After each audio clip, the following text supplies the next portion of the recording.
si vous travaillez le Pumse Koryo, dans lequel on a 2 Yopchagi avant la séquence suivante, et que vous avez un problème avec vos 2 Yopchagi, je peux vous conseiller quelque chose, c'est de ne pas chercher une grande hauteur.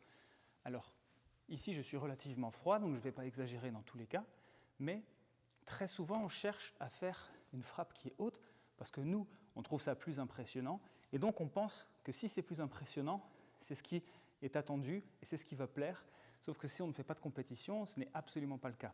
Donc il vaut mieux chercher à faire 2 Yopchagi très décomposés et très propres, quitte à ce que le deuxième Yopchagi soit moins haut. Si vous manquez de souplesse, ça n'enlève pas de valeur à votre technique. Ce qui donne une valeur à votre technique, c'est la précision, c'est l'amplitude, la trajectoire que vous y mettez, mais ce n'est pas la hauteur de frappe. Un Yopchagi très bien mis au niveau des abdos, des côtes, de la jambe, sera toujours bien mieux qu'un Yopchagi super mauvais qui va à peine frôler le visage. Donc essayez de conserver cette logique qui est martiale.